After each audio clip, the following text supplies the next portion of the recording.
Halo guys, ya kita ketemu lagi dalam sebuah video. Sebuah video yang menceritakan tentang legenda Wewaran. Nah, legenda ini jarang kita dengar ya. Kalau enggak saya cari di berbagai referensi ya, terutama Google, buku-buku, saya pun tidak tahu legenda Wewaran ini ya. Nah, setelah saya tahu Wewaran ini ya, legenda Wewaran ini, saya ingin men-share ya, dalam sebuah video agar semeton kita dari Bali, ya, semeton Bali, semeton Titiang Serang Bali dari Bali, dan semeton Bali yang ada di luar Bali, yang sedang di perantauan, tentunya ingin tahu mengapa kita punya Wewaran ya. Mengapa kita punya Wewaran? Nah, Wewaran ini saya temukan di sebuah lontar Begawan Garge ya. Lontar Begawan Garge ini mengulas tentang warige. Namun saya tidak akan menjelaskan tentang warige ya. Karena lontar warige ada penentuan hari baik hanya orang suci, ide nabi ya, guru kita yang sudah muintan ya, bersih itu baru boleh ya mencarikan hari baik atau di dalam warige. Nah, saya hanya mengulas tentang legenda dari Wewaran. Nah, bagaimana kisahnya? Penasaran? Ya, kalau penasaran, yuk simak video ini ya. Tentunya sebelum menyimak video ini sampai terakhir, ya tentunya saya mohon juga bantuannya ya. Bantuannya sekedar subscribe ya, subscribe bagi yang belum, bagi yang sudah tonton sampai habis ya. Mengapa? Kalau kita menonton video setengah-setengah, tentunya setengah-setengah kita memahami materinya, isinya ya, materinya atau isinya. Jadi kita hanya sekedar setengah tahu ya. Sama dengan orang Bali bilang, kalau kita membuat pekerjaan setengah ya, kita mengerjakan, lagi setengahnya tidak selesai, berarti nungkak namanya. Nah, nanti kita disebut bajang tuka. Yang bagi yang muda, bagi yang tua, tua tungkak namanya ya. Nanti keturunannya tentunya ya sama, tidak akan pernah menyelesaikan tugasnya. Itu katanya ya. Namun kita percaya kata orang tua ya. Seperti contoh orang tua bilang, jangan menduduki talenan ya. Tahu talenan? Itu tempat memotong ikan, daging, ataupun bumbu ya, bumbu dapur, bawang, cabai ya, kesune ya, sune ya, bawang putih ya, jahe, kunyit, kunir, lengkuas itu ya. Nah, mengapa orang tua kita melarang duduk di talenan ya, tempat memotong bumbu ya? Ya tentunya agar kita tidak kepanasan oleh bumbu-bumbu dapur, bekas bumbu dapur itu ya. Apalagi sedang habis memotong kita duduki, jelas kita pantat kita akan panas karena cabai ya. Jadi apa petua orang tua memang secara logika tidak ada artinya, namun setelah kita telusuri, kita kaji ya, memang ada betulnya. Sama dengan orang tua bilang, jangan menduduki galeng atau galeng bantal tempat kita menempatkan kepala pada saat tidur itu ya. Jadi kalau kita duduk di bantal, berarti kita tidak hormat ya. Apalagi bantal yang dipakai orang tua kita untuk tidur. Jadi kita tidak hormat sama orang tua ya. Tidak ada etika yang baik. Iya, itu contohnya ya. Ada lagi itu, anak-anak tidak boleh keluar jam 12 siang. Mengapa?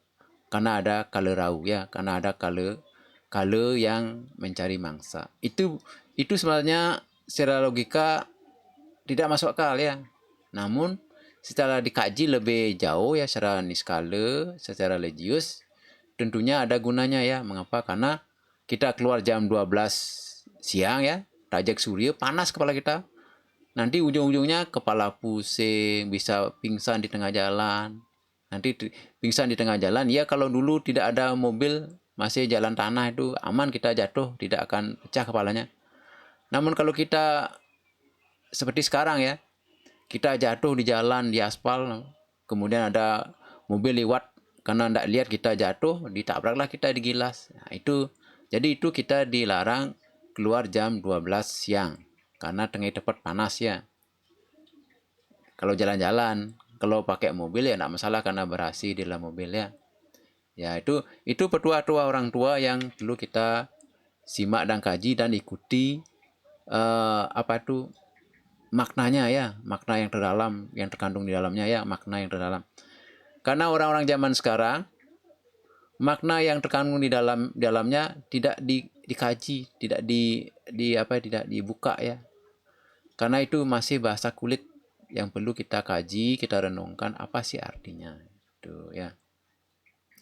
Jadi itu kita sebagai manusia ya, apalagi yang namanya manusia sudah memiliki tri pramana ya, bayu sabda idap. Nah, kita sedikit berbicara tentang agama, bayu sabda idap ya. Jadi kita punya bayu tenaga ya, sabda kita bisa bersuara, idap ya pikiran. Jadi kita punya pikiran. Jadi manusia hanya manusia yang bisa berpikir ke depan. Apa sih maksud kata-kata ini? Kenapa orang tua berbicara begitu? Apa sih maksudnya? Itu. Nah, disinilah kita belajar mandiri, belajar tentang kecakapan kita hidup. Ya, kalau binatang tentunya punya dwi pramana ya, bayu dan sabda ya. Tidak punya pikiran ya binatang itu. Makanya kadang-kadang kita lihat anjing, karena dia punya dwi pramana, hanya paling-paling dia hanya bisa bergerak, berbicara ya, bayu sabda ya. Ya bayu dan sabda. Jadi bisa bersuara dan bisa bergerak ya, tenaga ya. Tapi dia kencing sembarangan anjing itu karena tidak punya hidup, dia tidak punya pikiran. Berak sembarangan ya, jorok dia. Nah, kalau tumbuhan punya ika pramana. Nah, itu hanya satu dia. Hanya punya bayu aja, tenaga untuk tumbuh, berkembang, memperbanyak diri, tapi tidak bisa berpindah dia. Tidak bisa bersuara dia ya. Jadi itu sekilas tentang agama ya. Kita kembali ke Bubaran. Gimana sejarah legenda dari Bubaran? Nah, kita buka dulu wordnya ya. Jadi Bubaran dalam lontar Bagawan Garge ya. Bagawan Garge disebutkan ya. Disebutkan, saya hanya mengulas tentang Bubaran ya. Diulas ya dalam lontar Bagawan Garge, diceritakan seperti ini ya. Dalam lontar tersebut di atas diuraikan kelahiran Uku dan juga menceritakan para dewa dan resi adalah berwujud menjadi Bubaran sebagai berikut. Hana te dewa anglayang, guru tunggal, ingarang sang yang licin, suksma nirmala, enda senia senanya, maring sunia pantaranya rumawak tuduh, yan tan sang yang licin, rumaga rama tan saha nyebu, mayoga sang yang licin, ana bagawan bergu, mayoga bagawan bergu, ana rua mimitan nge rahayu mimitan, rupanya kadi tunggal, nge dewa kala, rau mawak ketu, luirnya sang yang rau angadakna kala kabe, sang yang ketu ika mijil kena dewa kabe, muang wawaran. Nah, jadi terjemahannya seperti berikut ya. Ada tersebut sinar suci melayang-layang. Jadi ada katanya sinar suci melayang-layang. Beliau itu dewa suci yang disebut sang yang licin. Wujudnya sangat gaib dan sangat suci. Bermacam-macam wujudnya di alam yang kosong ini. Itulah sebabnya berwujud sang yang tuduh. Ia itulah juga sang yang licin. Beliau yang ada pertama. Jadi sang yang licin lah yang ada pertama kali. Tanpa ayah dan tanpa ibu. Ya, istilahnya dia langsung datang tanpa dilahirkan ya. Beryogalah sang yang licin, lahirlah dua hal yang positif dan negatif. Nah, karena sang yang licin ya, atau Sangyang Taya ya, Sangyang Acintya beryoga lahirlah dua hal yang positif dan negatif. Wujudnya seperti tunggal satu adalah Dewa Kala, yaitu Sangyang Rahu dan Sangyang Ketu. Nah, jadi lahirlah Sangyang Rahu dan Sangyang Ketu. Sangyang Rahu menciptakan semua kala, Sangyang Ketu menciptakan para dewa dan wewaran. Nah, ini baru cerita nih ya. Jangan kemana-mana, karena ceritanya masih berlanjut ya. Tentunya penasaran? Nah, selanjutnya diuraikan bahwa Sangyang Licin sebenarnya menjadi ekawara, yaitu luang, yaitu kosong. Kemudian lahirlah Uku Sinta dan Sungsang. Maka ada Dwi Para. Ya, ada Dwi Wara. Ya. Jadi setelah ekawara, Sangyang Licin beryoga, lahirlah Uku Sinta dan Sungsang. Ukunya Sinta dan Sungsang. Dan Dwi Waranya Menge dan Pepat. Inilah yang menyebabkan adanya baik buruk ala ayu. Sangyang Menge menjadi siang, Sangyang Rahu. Sangyang Menge menjadi siang adalah Sangyang Rahu. Nah, jadi Sangyang Menge menjadi siang adalah Sangyang Rahu. Yang Pepat menjadi malam adalah Sangyang Ketu.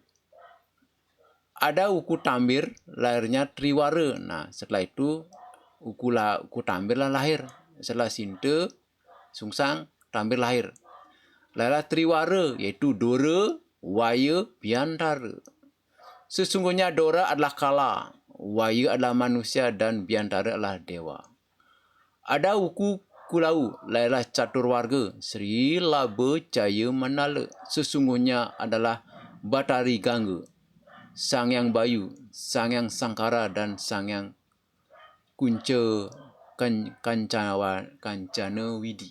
Ya, jadi dari Kelau lahirlah Caturwara, Sri Laba Jaya Menala. Sesungguhnya adalah Batari Gangga, Sangyang Bayu, Sangyang Sangkara, Sangyang Kancana Widi. Ada Uku Wariga, lahirlah Pancawara, Umanis, Paing, Pon, Wage, Kliwon. Sebenarnya Sangyang Iswara, Sangyang Brahma, Sangyang Mahadewa, Sangyang Wisnu, Sangyang Siwa. Nah, di dalam Pancawara lahirlah Sangyang Iswara, Sangyang Brahma, Sangyang Mahadewa, Sangyang Wisnu, Sangyang Siwa. Ada Uku Paing, lahirlah Sadwara. Nah, dari saya ulang, ada Uku Wariga, lahirlah Pancawara, yaitu Manis, Pain, Pon, Wage, Kliwon. Sebenarnya lah Sangyang Iswara, Sangyang Brahma, Sangyang Yang Mahadewa, Sangyang Wisnu, Sangyang Siwa. Ada Uku Paing. Nah, tadi Umanis, sekarang Uku Paing. Uku Paing lahirlah Sadwara, yaitu Tungleh, Aryang, Urkung, Paniron, Was, Maulu. Sesungguhnya Tungleh adalah Anta Buta, Aryang adalah Pada Buta, Urkung adalah Angga Buta, Paniron adalah Malaca Buta, Was adalah Asta Buta. Maulu adalah Mataka Buta. Ada Uku Bala, lahirlah Saptawara, Redite, Soma, Anggara, Buddha, Warspati, Sukra, Saniscara. Sebenarnya adalah Sangyang Banu, Yang Chandra, Sangyang Mengala, Sangyang Buddha.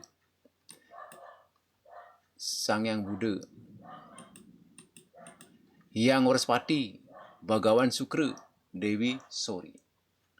Ada Uku Kulantir, lahirlah Astawara, Sri Indra, Guru Yama Ludra, Brahma Kaluma.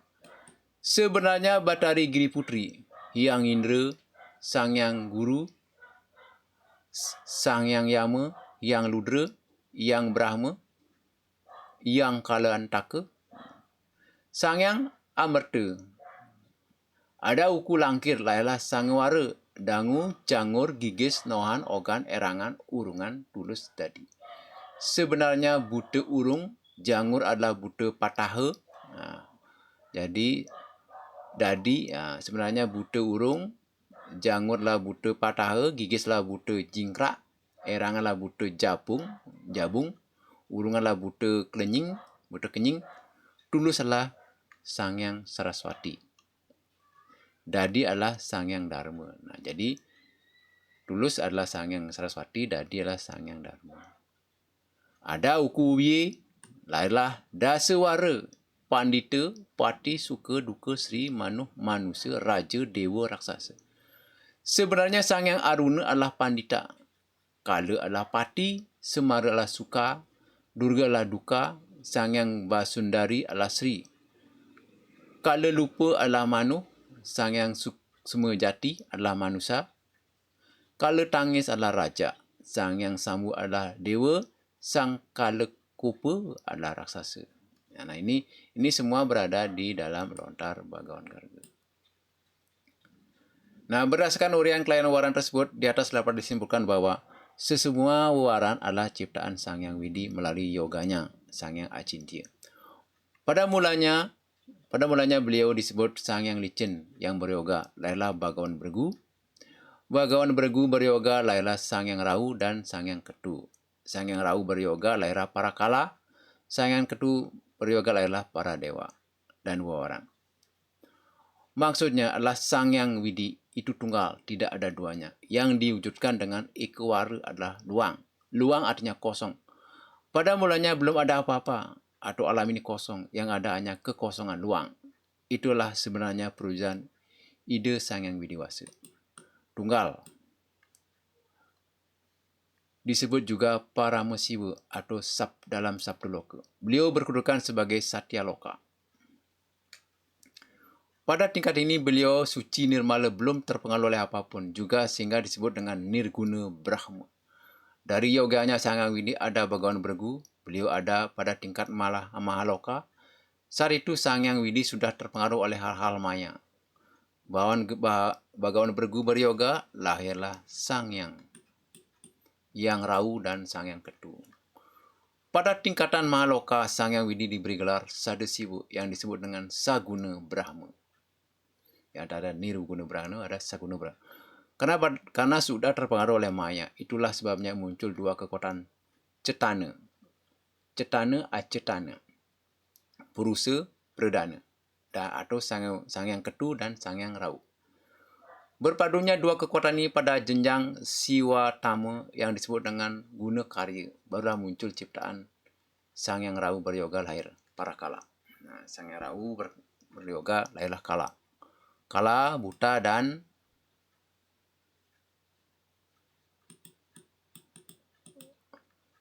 lahirlah para kala, buta, dan jadi Sangyang Rahu beryoga, lahir para kala dan buta. Dan Sangyang Ketu beryoga, lahirlah para dewa. Ya, para dewa. Demikian seterusnya ya. Nah, kita kembali ke cerita wawarannya dalam Bhagawan Garga ya. Masih penasaran? Iya, kita simak ya. Cerita yang menjadi dasar urip Neptu Wawaran berawal dari ada sebuah peperangan. Nah, ini awalnya lahirnya Wawaran, sebuah peperangan, proses penghidupan kembali. Nah, Wawaran ini adalah proses peperangan dan dihidupkan kembali oleh Sangyang Widi atau Sangyang Licin. Lontar Bhagawan Garga juga menyebut tentang urip Neptu dari tiap-tiap waran, ada juga sebagai berikut. Kunang ikan wawaran kabeh, sakeng yoga nira Sangyang Ketu, ika wak dewa kabeh. Rimangkin Sangyang Ketu, muang Sangyang Rahu, kinon de nira Sangyang Licin, magawe ana abekin, trimandalanya, iswara iwasira, awanga awara aga desa, ring wahyu biya pranamya, pranahnya tan ana madani ikang awarga. Wahyu biya teja kadi surya koti, kinon taya kabeh, muang dewa kabeh. Teken wawaran agripa desa riwahbiya, nia sira Sangyang Sangkara, jumujung ring wayubya, ika ingadu kala lawan dewa. Sangyang Rahu, Sangyang Ketu angadu pragira kabeh arbat awarga awayubya, rame kang prang sile suduk, nyakra enak adamang kasaktian nyania, pecah tan kala kabeh ing urip muah denira Sangyang Adikala. Sidi yoga ni. Nah, itu. Nah, artinya Demikianlah tentang wewaran semuanya lahir dari yoga Sang Yang Ketu. Begitu juga para dewa ada karena Sang Yang Ketu. Sedangkan Sang Yang Rahu disuruh oleh beliau Sang Yang Licin untuk mengadakan ciptaan yang memenuhi Trimandala. Lalu beliau menjadi warga desa yang bertempat di arah Wayubia, barat laut. Tidak akan menyaingi keluarga desa di Wayubia. Bersinar seperti matahari sebanyak 10.000. Diperintahkanlah semua para dewa dan wewaran untuk menyerang desa yang ada di Wayubia. Lalu beliau Sang Yang Sangkara berdiri. Ada di Wayubia. Itulah diadu oleh para kala melawan para dewa. Sang Yang Rahu, Sang Yang Ketu sebagai pemimpin perang menyerbu seluruh warga yang ada di Wayubia. Sangatlah seru pertempuran itu. Saling tusuk-menusuk, panah memanah, semua mengeluarkan kesaktiannya. Matilah kala semuanya, dihidupkan kembali oleh Sang Adikala yang telah berhasil beryoga.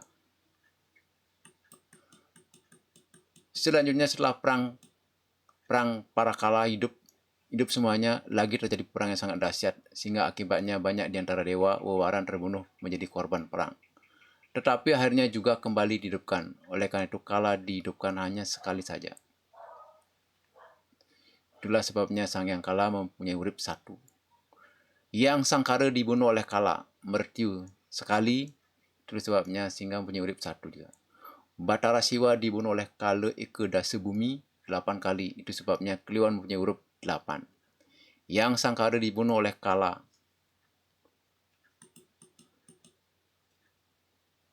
Ini oleh Kala Sanjala 5 kali. 5 kali. Oleh karenanya Umanis mempunyai urip 5 ya. Yang Brahma terbunuh oleh Kala Wisesa. Ya. Jadi Dewa Brahma, yang Brahma dibunuh oleh Kala Wisesa 9 kali. Itulah sebabnya Paing mempunyai urip 9. Jadi wewarannya Paing ya, Dewa Brahma. Yang Mahadewa dibunuh oleh Kala Agung 7 kali. Karenanya Pon mempunyai urip 7. Ya, mempunyai urip 7 ya. Yang Wisnu dibunuh oleh Kala Dasamuka 4 kali. Kala Dasamuka 4 kali. Oleh karena itu Wage mempunyai urip 4. Demikianlah pula Sabtawara. Yang Aditya dibunuh oleh Kala Limut 5 kali. Karenanya Redite mempunyai urip 5. Yang Cana terbunuh oleh Kala Angruda 4 kali. Karena Soma mempunyai urip 4. Sang Manggal dibunuh oleh Kala Anjar 3 kali. Oleh sebab itu Anggara mempunyai urip 3. Sang Buddha terbunuh oleh Sang Kala Solong Song Pati 7 kali. Karenanya Buddha mempunyai urip 7. Sang Yang Uraspati terbunuh oleh Kala Amengkurat 8 kali. Itulah sebabnya Uraspati mempunyai urip 8. Sang Yang Kawya terbunuh oleh Kala Graha 6 kali. Oleh karenanya Sukra mempunyai urip 6. Dewi Sori terbunuh oleh Kala Tlu 9 kali. Itulah sebabnya Sanicara mempunyai urip 9. Begitulah Astawara. Yang Giri Putri dibunuh oleh Kala Luang 6 kali. Karenanya mempunyai urip 6. Yang Guru dibunuh oleh Kala Durga Stana 8 kali. Oleh sebab The Guru mempunyai urip 8. Ini wewarannya ya. Yang Yama terbunuh oleh Kala Kalantaka 9 kali. Karenanya Yama mempunyai urip 9. Yang Rudra terbunuh oleh Kala Pundutan 3 kali. Sehingga Rudra mempunyai urip 3. Yang Brahma dibunuh oleh Kala Agni 7 kali. Sehingga Brahma mempunyai urip 7. Yang Brahma ya. Yang Kala terbunuh oleh Yang Guru sekali ya. Yang Kala dibunuh oleh Yang Guru sekali sehingga Kala mempunyai urip 1. Yang Mereta terbunuh oleh Kala Padu Marana 4 kali sehingga Uma mempunyai urip 4. Lain lagi halnya Sangawara. Dangu terbunuh 5 kali, Jangur terbunuh 6 kali, Giges terbunuh 8 kali, Noha terbunuh 1 kali, Ogan terbunuh 8 kali, Erangan terbunuh 3 kali, Urungan 7 kali, Tulus terbunuh 9 kali, Dadi terbunuh 4 kali. Itulah semuanya menjadi urip masing-masing. Mengenai Sadwara, Tungleh terbunuh 7 kali, Aryang terbunuh 6 kali, Rukun terbunuh 5 kali, Paniron terbunuh 8 kali, Was terbunuh 9 kali, Maulu terbunuh 3 kali. Begitu pula Caturwara yang Angga terbunuh 4 kali, sehingga Sri mempunyai urip 4.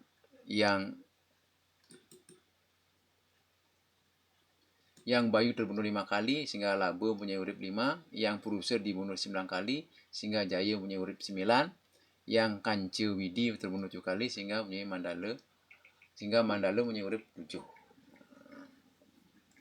Ini semua ada di dalam lontar Bagawan Garga ya. Telah disampaikanlah di atas cerita tentang kehidupan Waran. Berperang melawan Kala, semuanya akhirnya dihidupkan kembali oleh Sang Hyang Taya atau Sang Hyang Licin. Itulah sebabnya semua Waran punya urip neptu seperti telah disebut di atas. Dan disinilah kiranya Padma Anglayang yang juga disebut pengider-ngider, setiap arahnya punya urip tertentu, sehubungan dengan terciptanya alam semesta yang keadaannya sudah stabil, sempurna dan sejata. Artinya masing-masing dari benda-benda alam, Brahmanda telah berdiri sendiri, disebut dengan swastika. Nah, jadi sempurna dan sejata artinya masing-masing dari benda-benda alam, Brahmanda, telah berdiri sendiri-sendiri disebut dengan swastika, sebagai lambang suci agama Hindu. Lambat laun dari swastika itulah berkembang menjadi lukisan Padma Anglayang. Artinya tunjung terbang melayang-layang di awang-awang mengitari matahari Surya Sewana. Daunnya yang 8 punya 8 arah dari bumi, yaitu Purwa. Purwa artinya timur. Genia, Tenggara. Daksina, selatan. Nariti, barat daya. Paschima, barat. Wayubia, barat laut. Utara, utara ya. Air Sanya, timur laut. Ya. Dalam satu loka, tingkat keempat dari atas, satu dari bawah, Sang Hyang Widi itu disebut dengan loka pala, artinya pemimpin alam.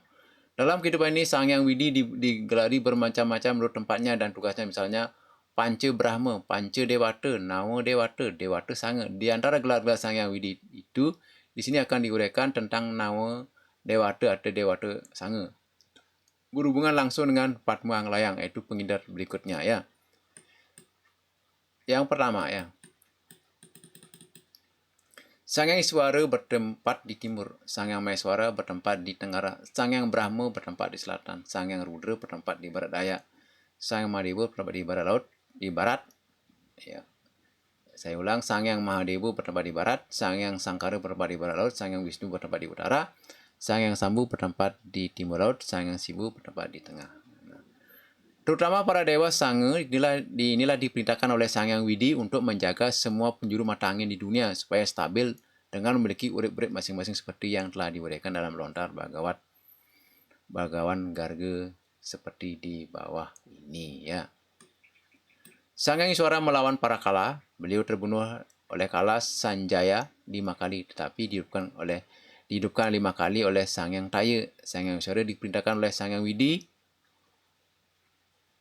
mengatur memimpin alam bagian timur. Itulah sebabnya dalam pengidaran arah timur punya 5. Sang Hyang Maheswara, Sang Hyang Brihaspati terbunuh oleh Kala Amangkurat 8 kali. Dihidupkan oleh Sang Hyang Taya 8 kali, sehingga Sang Hyang Maheswara yang memimpin arah tenggara punya urip 8. Sang Hyang Brahma terbunuh 9 kali oleh Kala Wisesa, kemudian dihidupkan 9 kali oleh Sang Hyang Taya, sehingga Yang Brahma diperintahkan memimpin arah selatan. Berurip 9. Sang Hyang Rudra terbunuh 3 kali ya. Sang Hyang Rudra terbunuh 3 kali oleh Kala Punutan dan dihidupkan juga 3 kali oleh Sang Hyang Taya. Sehingga Sang Hyang Rudra memperoleh tugas di bagian barat daya, mempunyai urip 3. Sang Hyang Mahadewa dibunuh 7 kali oleh Kala Agung, tetapi dihidupkan kembali oleh Sang Hyang Taya 7 kali, sehingga Sang Hyang Mahadewa ditugaskan memimpin arah barat. Mempunyai urip 7. Sang Hyang Sangkara terbunuh oleh Kala Mertiu sekali. Kemudian dihidupkan juga sekali oleh Sang Hyang Taya, sehingga Sang Hyang Sangkara ditugaskan memimpin arah barat laut. Sang Hyang Sangkara punya urip 1. Sang Hyang Wisnu dibunuh oleh Kala Dasamuka 4 kali, juga dihidupkan kembali oleh Sang Hyang Taya, sehingga Sang Hyang Wisnu ditugaskan mengatur atau memimpin arah utara. Punya urip 4. Kemudian Sang Hyang Sambu atau Sang Hyang Kawi dibunuh oleh Kala Geraha 6 kali, kemudian dihidupkan kembali oleh Sang Hyang Taya 6 kali, sehingga Sang Hyang Sambu ditugaskan memimpin arah timur laut, mempunyai urip 6. Sang Hyang Siwa terbunuh oleh 8 kali oleh Kala Eka Dasa Bumi, dihidupkan kembali oleh Sang Hyang Taya 8 kali juga, sehingga Sang Hyang Siwayang ditugaskan di bagian tengah sebagai proses mempunyai urip 8. Nah, semua ini juga ada di lontar. Jadi, sebagai penutup, Uwaran adalah ilmu tentang nama-nama hari yang mana setiap hari memiliki 10 nama. Dasa nama yang diwujudkan dengan ekawara sampai dasawara. Uwaran biasanya digunakan untuk bercocok tanam upacara tertentu pada hari baik. Satu uwaran merupakan satu hari yang mulai dari matahari terbit sampai matahari terbit. Ya, jadi pagi sampai pagi. Masing-masing uwaran memiliki urip yang berbeda sesuai dengan mitologi menurut lontar Bagawan Garga. Penggunaan uwaran harus juga berpatokan dengan uku, tanggal, sasi, dan dao di mana kedudukannya masing-masing waktu itu secara relatif mempunyai pengaruh. Ya. Nah, demikianlah tentang cerita legenda Wewaran ya, sampai adanya Dewata Nawasanga atau pengidaran buana ya. Jadi bagi umat agama Hindu tentunya perlu juga menyimak video ini agar tahu sejarah dari Wewaran dan adanya pengidar buana dan adanya tingkatan dewa ya. Di atasnya adalah Sang Yang Licin dan Sang Yang Acintya ya. Jadi kita harus tahu dewa tertinggi agama Hindu jadi bukan Dewa Siwa tapi Sang Yang Licin, Sang Yang Taya ya. Nah, dari hal tersebut baru diciptakan beliaunya ya. Itu kalau di Bali ya. Sedangkan di India tentunya ya Dewa Siwa ya. Dewa Mahadewa ya, Dewa Siwa. Jadi orang Bali sudah menelusuri sampai ke tingkat yang lebih utama ya, yaitu Sang Yang Licin, Sang Yang Acintya pada level yang tertinggi ya. Namun ini tidak banyak digubris ya selama ini karena seperti ajawira ya, artinya tidak disebarkan cerita ini. Namun perlu juga kita ketahui sebagai umat Hindu agar tahu letak-letak beliau dan sejarah beliau ya. Kita meyakini semua dewa selalu akan melindungi kita ya. Karena beliau ditugaskan di 8 arah mata angin ya. Jadi kita wajib memohon. Jika kita mau bepergian ke barat, kita jelas memohon pada Dewa Mahadewa agar melindungi kita. Jika kita mau ke arah timur, kita juga memohon pada Dewa Iswara ya. Jadi kita tentunya kita memohon izin kepada Dewa Penjaga arah mata angin ya. Tentunya untuk mendapatkan keselamatan ya. Jadi kita harus tahu ya jalur-jalurnya ya. Nah, seperti kita umpamanya kalau kita sakit. Nah, kalau sakit kepala tentunya obat sakit kepala seperti Bodre ya, paracetamol ya. Ada Ponstan yang lebih kuat ya. Atau mungkin kalau nanti kita sakit ke kepala atau pusing, kita kasih obat pilek nak nyambung dia ya, atau obat mencret nak nyambung dia. Ya, jadi kita menyesuaikan dengan arah mata angin dalam hal kita bepergian kemanapun. Ya, jadi ini wajib bagi semeton agama Hindu, semeton di agama Hindu, jika bepergian kemana, ke arah mana, kemana, ke arah mana, kita wajib tahu letak beliau. Jadi kalau kita bepergian ke arah utara, tentunya kita memohon keselamatan pada Dewa Wisnu karena penjaga arah mata angin utara. Jika kita bepergian ke arah timur laut, kita memohon bantuan perlindungan pada Dewa Sambu seperti beliau yang bersana di Besaki. Itu ya. Jadi semua wajib kita tahu ya, karena kita perlu menyeimbangkan arah kita berjalan ya. Ya, untuk itu saya tutup ya. Semoga video ini bermanfaat sebagai dasar kita sebagai agama Hindu. Dan mungkin banyak kekurangan dalam menyampaikan atau menyajikan cerita dalam video ini. Ya, ada kurang lebihnya mohon dimaklumi. Karena manusia tak luput dari kesalahan. Ya, seperti kata pepatah, tak ada gading yang tertak ya. Jadi kita maklum ya, saya sebagai manusia tidaklah sesempurna Tuhan ya. Tapi saya berusaha menampilkan sesuatu yang sangat bermanfaat yang perlu kita pelajari, kita maknai. Karena kita sebagai agama Hindu tentunya kita harus tahu sejarah dari Wewaran ya. Nah, mungkin akan saya gali sejarah-sejarah tentang agama Hindu ya. Mungkin dari referensi buku, dari Mbak Google ya. Akan saya sampaikan dalam sebuah video. Mengapa? Karena kita enak mendengar suara dan gambar ya daripada kita membaca. Karena kita sebagai manusia yang namanya membaca seperti susah ya. Namun saya berusaha membaca dan menampilkan dalam sebuah video ya. Nah, inilah kewajiban kita sebagai manusia, harus banyak membaca buku. Karena buku itulah jendela informasi, menambah wawasan dan sebagai tolak ukur atau toladan atau penuntun sesuluh kita hidup di dunia ini.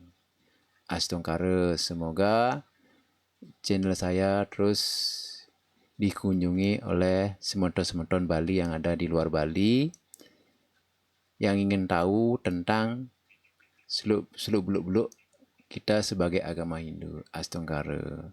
Saya tutup dengan Paramesanti. Om Santi Santi. Kita kembali ke studio ya.